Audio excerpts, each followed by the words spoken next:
ناظرین کرام، کربلا کا میدان، ریت کا ایک وسیع سمندر، چاروں طرف خاموشی، اور اس خاموشی کے درمیان نواسہ رسول صلی اللہ علیہ وآلہ وسلم کے خیمے، چھوٹے بچے، معصوم بچیاں اور اللہ تعالیٰ کے نیک بندے۔ بسم اللہ الرحمن الرحیم۔ اللہ پاک کے بابرکت نام سے شروع جو بہت ہی مہربان، نہایت رحم کرنے والا ہے۔ السلام علیکم ورحمۃ اللہ وبرکاتہ۔ عزیز دوستو، کربلا کے میدان میں 6 دن گزر چکے تھے۔ امام حسین رضی اللہ تعالیٰ عنہ اور ان کے جانثار ساتھی حق پر ثابت قدم تھے۔ دشمن کے لشکر مسلسل بڑھ رہے تھے، ان کی فوجوں میں مسلسل اضافہ ہوتا جا رہا تھا۔ امام حسین اور ان کے ساتھی ہر مشکل کو صبر کے ساتھ برداشت کر رہے تھے، لیکن پھر 7 محرم کو ایک ایسا حکم صادر ہوا جس نے کربلا کے حالات کو یکسر بدل دیا۔ ایک ایسا حکم جس نے معصوم بچوں کی ہنسی چھین لی، ایک ایسا حکم جس نے خیموں میں پیاس کی پہلی آہٹ پیدا کر دی، اور ایک ایسا حکم جسے سن کر تاریخ بھی لرز اٹھتی ہے۔ عبیداللہ بن زیاد نے حکم دیا کہ امام حسین رضی اللہ تعالیٰ عنہ اور ان کے جانثار ساتھیوں پر دریائے فرات کا پانی بند کر دیا جائے۔ 7 محرم 61 ہجری کو یہ ایک ایسا ظلم ہوا، ایک ایسا باب ہوا ظلم کا، جسے تاریخ کبھی بھی کسی بھی صورت میں فراموش نہیں کر سکتی۔ وہ فرات جس کا پانی سب کے لیے تھا، آج اہل بیت پر بند کر دیا گیا۔ ناظرین کرام، کربلا کا میدان دریائے فرات سے زیادہ دور نہیں تھا، اور فرات صرف ایک دریا نہیں تھا بلکہ وہ زندگی تھی، صحرا کے مسافروں کی امید تھا، جانوروں کی بقا تھی، بچوں کی زندگی تھی۔ اس کا پانی صاف، میٹھا، شفاف اور ٹھنڈا تھا۔ جب سورج کی روشنی اس پر پڑتی تو یوں لگتا جیسے کہ چاندی بہہ رہی ہو، مگر 7 محرم کو یہی دریا ظلم کی داستان کا گواہ بننے والا تھا۔ مسافر اس سے اپنی پیاس بجھاتے تھے، جانور اسی سے زندہ رہتے تھے، اور بچوں کی تو زندگی اسی سے تھی۔ کوفہ میں عبیداللہ بن زیاد مسلسل خبریں وصول کر رہا تھا۔ اسے معلوم تھا کہ امام حسین رضی اللہ تعالیٰ عنہ بیت پر آمادہ نہیں۔ وہ یہ بات بھی جانتا تھا کہ حسین رضی اللہ تعالیٰ عنہ حق پر ہے، لیکن اقتدار کی محبت نے اس کے دل کو اندھا کر دیا تھا۔ اس نے عمر بن سعد کو پیغام بھیجا کہ حسین رضی اللہ تعالیٰ عنہ اور ان کے جانثار ساتھیوں کو پانی نہ ملنے پائے، جیسا کہ حضرت عثمان رضی اللہ تعالیٰ عنہ کے ساتھ ہوا۔ یہ حکم تاریخ کے سیاہ ترین احکامات میں شمار ہوتا ہے۔ یہ صرف ایک فوجی فیصلہ نہیں تھا، یہ انسانیت کے خلاف فیصلہ تھا، کیونکہ پانی تو دشمن کو بھی دیا جاتا ہے، اور اسلام نے تو جانوروں تک رحم کی تعلیم دی ہے، مگر کربلا میں ظلم اب اپنی آخری حدوں کو چھونے لگا تھا۔ عمر بن سعد نے عمرو بن حجاج کو تقریباً 500 سواروں کے ساتھ فرات پر تعینات کر دیا۔ اب دریا تک پہنچنا آسان نہ رہا، ہر راستے پر پہرا تھا، ہر طرف نگرانی تھی، اور ان کا مقصد صرف اور صرف یہی تھا کہ اہل بیت کو پانی سے محروم کر دیا جائے۔ جب پانی بند ہونے کی یہ خبر امام حسین رضی اللہ تعالیٰ عنہ کے خیموں تک پہنچتی ہے تو سب خاموش ہو گئے۔ پہلے تو چند مشکیزیں پانی موجود تھا، لوگ ایک دوسرے کی طرف دیکھنے لگے، لیکن کچھ دیر کے بعد عجیب سکوت طاری ہو گیا، کیونکہ سب جانتے تھے کہ صحرا میں پانی بند ہونا کتنی بڑی آزمائش ہے، اور وہ یہ بھی جانتے تھے کہ اب آزمائش کے دن قریب آتے جا رہے ہیں۔ ابھی مشکیزوں میں کچھ پانی باقی ہے، بچے کھیل رہے ہیں، انہیں یہ نہیں معلوم کہ آنے والے دن کتنے سخت ہوں گے۔ حضرت سکینہ رضی اللہ تعالیٰ عنہ اپنے بابا امام حسین رضی اللہ تعالیٰ عنہ کے پاس آتی ہیں، ان کا ہاتھ پکڑتی ہیں، ان سے محبت سے باتیں کرتی ہیں۔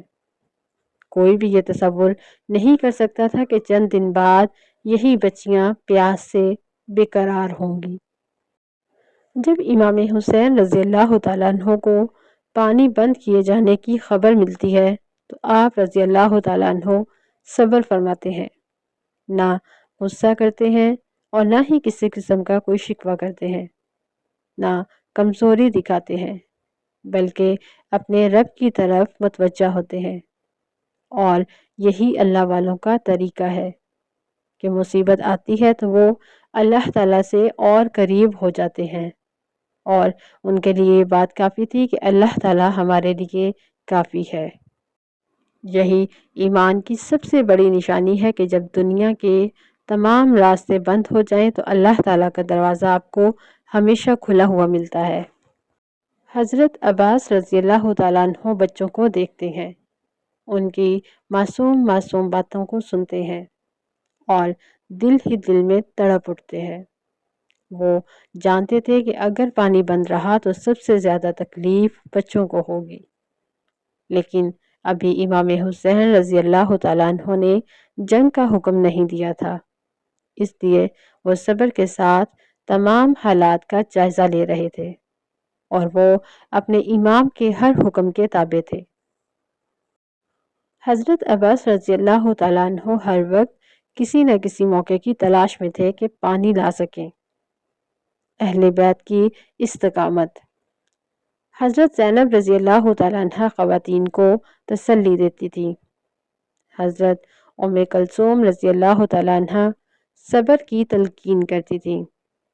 خیموں میں موجود ہر فرد یہ بات جانتا تھا کہ یہ آزمائش اللہ تعالیٰ کی طرف سے ہے، لیکن کسی کی زبان پر بھی شکوہ نہ تھا، اور قرآن کریم ان الفاظ میں مدد دیتا ہے وَبَشِّرِ الصَّابِرِينَ، اور صبر کرنے والوں کو خوشخبری سنا دیجیے۔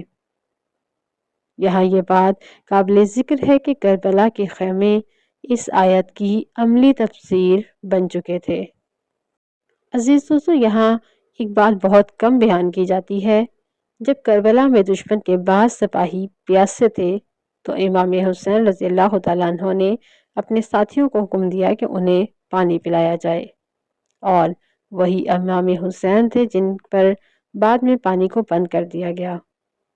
سوچئے کہ ایک طرف تو وہ ہستی جو دشمن کو بھی پانی پلا رہی ہے، اور دوسری طرف وہ لوگ جو رسول پاک صلی اللہ علیہ وآلہ وسلم کے نواسے پر پانی بند کر رہے ہیں۔ یہی حق اور باطل کا واضح فرق ہے۔ صاحب حسین رضی اللہ تعالیٰ عنہ کی وفاداری۔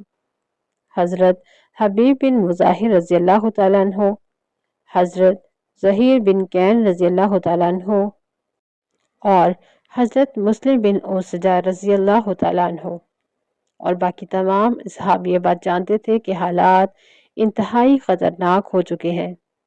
اس کے باوجود کسی نے بھی یہ نہیں کہا کہ ہم واپس جانا چاہتے ہیں، کسی نے یہ بھی نہیں کہا کہ ہم اپنی جان بچانا چاہتے ہیں۔ سب نے یہ کہا کہ ہم حسین رضی اللہ تعالیٰ عنہ کے ساتھ ہیں، ہم اس وقت حق کے فیصلے پر ہیں۔ یہاں علماء کرام بیان کرتے ہیں کہ کربلا صرف زمین والوں کا امتحان نہیں تھا، یہ آسمان والوں کے لیے بھی حیرت کا منظر تھا۔ فرشتے دیکھ رہے تھے کہ رسول پاک صلی اللہ علیہ وآلہ وسلم کے نواسے حق پر قائم ہیں اور دنیا ان کا امتحان لے رہی ہے۔ 7 محرم کی رات آتی ہے، تمام صحرا خاموش تھا، دریائے فرات کا پانی اپنی موجوں میں رواں دواں تھا، پانی کی لہریں کناروں سے ٹکرا رہی تھی، لیکن اہل بیت کے خیموں تک ایک قطرہ بھی نہیں پہنچ رہا تھا۔ اس کے باوجود خیموں سے قرآن پاک کی تلاوت جاری تھی۔ کسی خیمے میں تہجد پڑھی جا رہی تھی تو کسی خیمے میں دعا ہو رہی تھی، اور کسی میں استغفار۔ گویا آزمائش جتنی بڑھ رہی تھی اللہ تعالیٰ سے تعلق اتنا ہی مضبوط ہو رہا تھا۔ ناظرین کرام، ذرا یہ بات سوچیں کہ اگر ایک مسافر پانی مانگے تو اسلام اسے پانی پلانے کا حکم دیتا ہے۔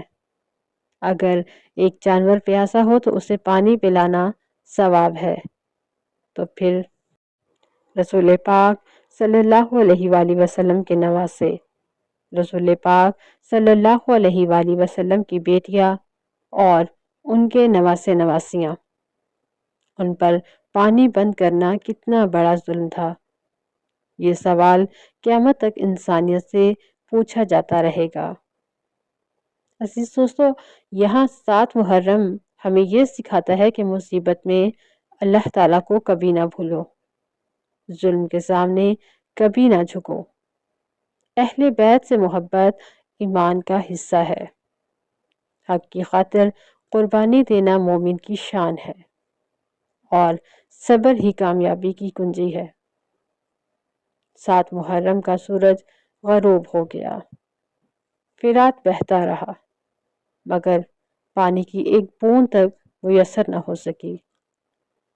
خیموں میں موجود بچے ابھی آنے والی شدت پیاس سے بے خبر تھے، لیکن آسمان جیسے جانتا تھا کہ تاریخ کا سب سے دردناک باب شروع ہو چکا ہے، اور کربلا کی ریت چند دن بعد ایسی قربانیوں کی گواہ بنے گی جنہیں دنیا قیامت یاد رکھے گی۔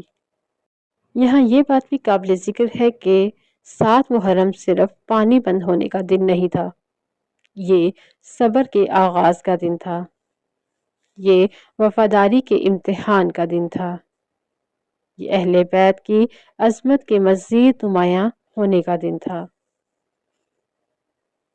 ظلم بڑھتا رہا مگر حسین رضی اللہ تعالیٰ عنہ حق پر قائم رہے، اور یہی وجہ ہے کہ آج بھی دنیا یزید کو نہیں بلکہ حسین رضی اللہ تعالیٰ عنہ کو یاد کرتی ہے۔ حسین رضی اللہ تعالیٰ عنہ نے ہمیں سکھایا کہ حق کے لیے سر تو کٹ سکتا ہے لیکن سر جھک نہیں سکتا۔ اللہ پاک سے دعا کرتے ہیں کہ اللہ پاک ہم سب کو بھی صبر و استقامت کی اس طرح بہترین مثالیں بنا دے۔ اپنی دعاؤں میں یاد رکھیے گا۔ انشاءاللہ 8 محرم کے حوالے سے اگلی ویڈیو میں ملاقات ہوگی۔ ویڈیو اچھی لگے تو لائک، شیئر اور چینل کو سبسکرائب ضرور کیجیے گا۔ جزاک اللہ خیرا کثیرا فی الدنیا والآخرہ، صلی اللہ علیہ وآلہ وسلم۔